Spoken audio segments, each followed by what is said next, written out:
Hello అండి, welcome back to my channel.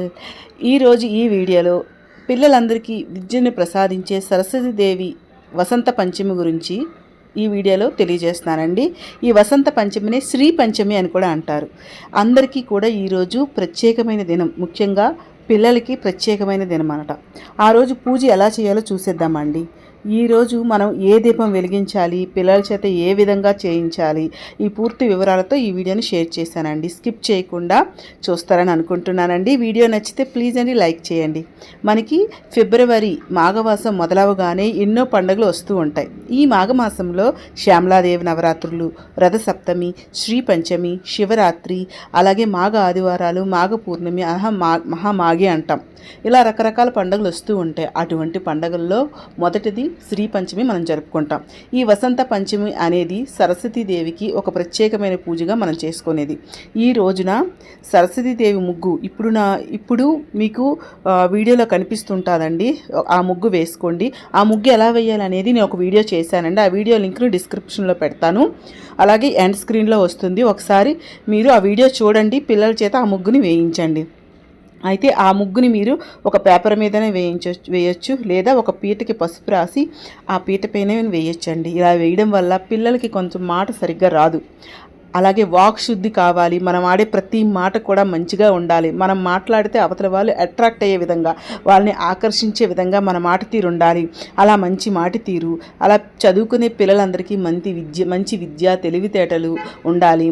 మతిమరుపు ఏదైనా ఉంటే తొలగిపోవాలి అని దండం పెడుతూ ఈ పూజ అయితే ఈ ముగ్గు వేసుకుంటూ పూజ చేసుకోవాలండి. అలాగే ఈరోజు అక్షరాభ్యాసం కూడా చేయిస్తారు. ఎటువంటి ముహూర్తం లేకుండా వసంత పంచమి రోజు అక్షరాభ్యాసం చేయించుకోవచ్చండి. సో మీరు ఆ ముగ్గు ఎలా వేయాలి అనేది, ఆ యంత్రం ముగ్గు ఎలా వేయాలి అనేది మీరైతే వీడియో చూసేయండి ఒకసారి. అయితే అందరి ఇంట్లో సరస్వతీదేవి విగ్రహం కానీ పటం కానీ లేకపోవచ్చు కదా. అలాంటి వాళ్ళు కూడా ఈ ముగ్గును వేసుకొని, యంత్రం ముగ్గును వేసుకొని నేను ఇప్పుడు చెప్పబోయే దీపాన్ని వెలిగించుకోవచ్చండి. అయితే ఈ మాఘమాసములో వసంత పంచమి తిథి ఎప్పటి నుంచి ప్రారంభమైందంటే ఫిబ్రవరి 2, 2025 మధ్యాహ్నం 12:28 ఆదివారం మొదలయ్యి సోమవారం 3వ తారీఖున ఫిబ్రవరి ఉదయం 10:11 వరకు ఉందండి. పంచమి తిథి ఉంది. అయితే మనకి సూర్యోదయానికి ఉన్నదే మనం లెక్కగా తీసుకుంటాం కాబట్టి ఆ రోజునే ఆ పూజ చేసుకుంటాం కాబట్టి ఫిబ్రవరి 3వ తేదీన సోమవారం నాడు వసంత పంచమిగా చేసుకుంటామండి. ఈ పూజ కూడా పిల్లల చేత చేయించుకోవాలి. మనం పూజ చేస్తున్నప్పుడు మనమే కాకుండా వీలైతే పిల్లల్ని కూడా కూర్చోబెట్టి ఈ పూజని చేసుకోండి. వేరేగైనా చేసుకోవచ్చు, లేదా మీరు నిత్యం పూజ చేసే పూజా మంత్రంలో కూడా ఇప్పుడు నేను చెప్పిన విధంగా చిత్రపటం లేదా ఇప్పుడు నేను చెప్పిన ముగ్గు వేసి ఒక తెల్లటి క్లాత్ వేసి అమ్మవారి పటం పెట్టి అన్నీ తెల్ల పువ్వులు, తెల్లటి ప్రసాదాలు, తెల్లటి వస్త్రం అన్నీ కూడా తెల్లటి పెట్టడానికి ప్రయత్నించండి. తర్వాత ఒక క్లాత్ పైన మీరు వేరేగా పెట్టాలి అనుకుంటే ఒక క్లాత్ పైన కొంచెం బియ్యం వేసి పసుపు కుంకాలు వేసి చిత్రపటాన్ని పెట్టుకోండి.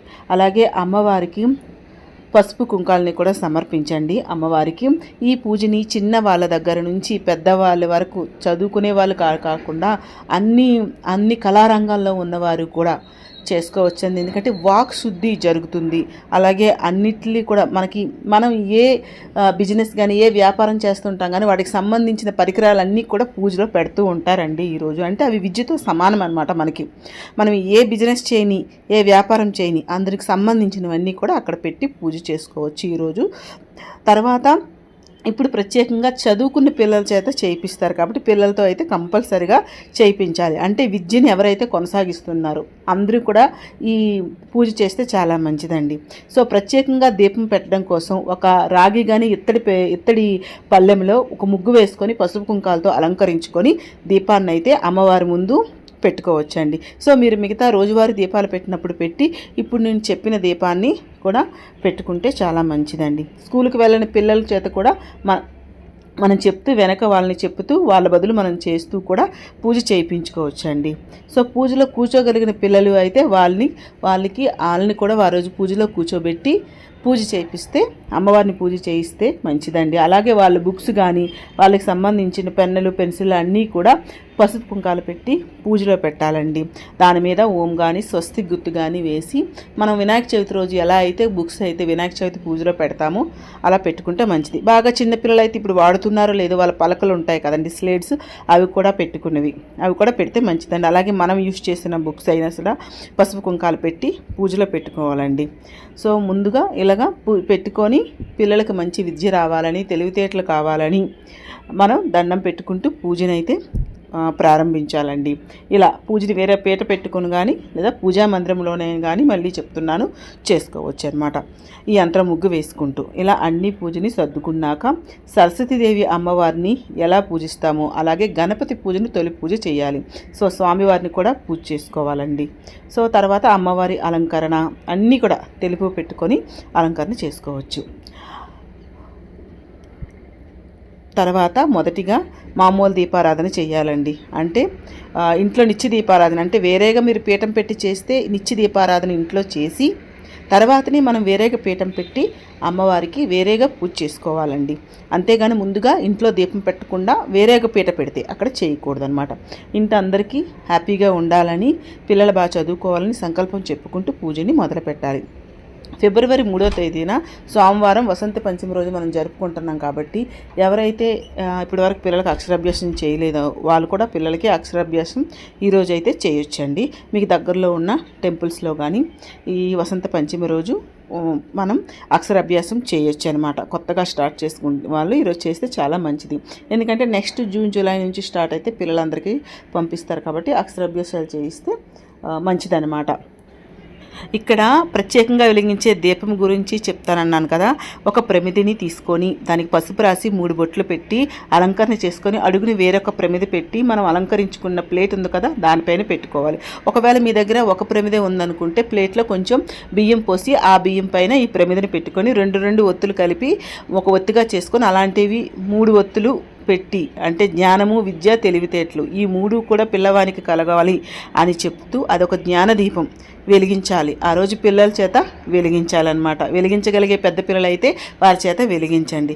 చిన్న పిల్లలైతే వారి పేరుని చెప్తూ, వీలు కాకపోతే వారి పేరుని చెప్తూ మనం వెలిగించవచ్చు అనమాట. ఈ జ్ఞానదీపం మాఘమాసంలో వచ్చే 5వ రోజు అంటే మాఘ పంచమిని మనం శ్రీ పంచమి వసంత పంచమి అంటాము. అందులో సరస్వతీదేవి ఈరోజు పుట్టారని చెప్తూ ఉంటారండి. మన పురాణాల ప్రకారము ఈ చదువుల తల్లి శ్రీ పంచమి రోజు పుట్టినట్టుగా అమ్మవారి ఆరాధనకు ఈరోజు ప్రత్యేకంగా చెప్తూ ఉంటారు. ఆ రోజున ఈ జ్ఞానదీపాన్ని వెలిగించుకోవాలి. ముందుగా స్వామివారికి అంటే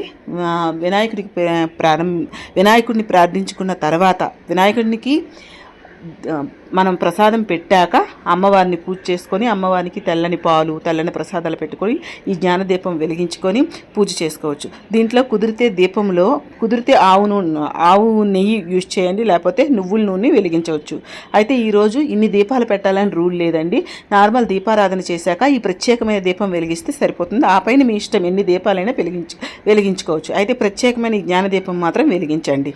ఈరోజు పిల్లల చేత సరస్వతి అష్టోత్తరం వీలైతే చదివించండి, లేకపోతే వారి పేరుని చెప్తూ మీరే చదివించండి. సో ఈ సమయంలో మనం పూజ ఏ రోజైనా చేసుకోవచ్చండి. 3వ తారీఖున. సో 10 లోపు ఎప్పుడైనా చేసుకోవచ్చు. వారు ఉన్న టైంలోనే వీలైతే చేయించండి. ఈ విధంగా పూజ చేసుకున్నాక మనకి సోమవారం వచ్చింది కాబట్టి పూజాపీఠాన్ని ఎప్పుడు సర్దుకోవచ్చు అనుకుంటే మరుసటి రోజు మనకు మంగళవారం రథసప్తమి కూడా వచ్చింది. అలాగనే ఉంచి ఆ రోజు కూడా పూజ చేసుకుంటూ పక్కనే చేసుకుంటాం అనుకుంటే బుధవారం 2 మీరు కదిపించవచ్చు. మాకు అవ్వదు అనుకుంటే సోమవారం ఉదయం పూజ చేస్తాం కాబట్టి మళ్ళీ 6:30, 7 సాయంత్రం మళ్ళీ దీపారాధన చేసి అమ్మవారికి హారతి ఇచ్చి ప్రత్యేకంగా పీఠం పెడతాం కాబట్టి కొంచెం కదిలించేసి మళ్ళీ కూడా అన్నీ తీసేసి కొండెక్కాక అన్నీ తీసేసి మనం సర్దుకోవచ్చు అనమాట. ఎందుకంటే మరుసటి రోజు మనకు రథసప్తమి పూజ ఉంది కాబట్టి. సో ఒకసారి సాయంత్రం దీపారాధన చేసి సంధ్యావేళలు కాకుండా కొంచెం ముందుగా దీపారాధన చేసి పీఠం కదిలించేయాలండి. సో ఇలా అయితే సరిపోతుంది. సో చూస్తారు కదండి వీడియో, మీకు విషయాన్ని తెలియజేశాను అనుకుంటున్నాను. మీకు నచ్చితే ప్లీజ్ అండి లైక్ చేయండి, షేర్ చేయండి, నా ఛానల్ని సబ్స్క్రైబ్ చేసుకోండి. చాలా మంచి వీడియోస్ ఉన్నాయి, ఒకసారి వెళ్ళి చూడండి ప్లీజ్.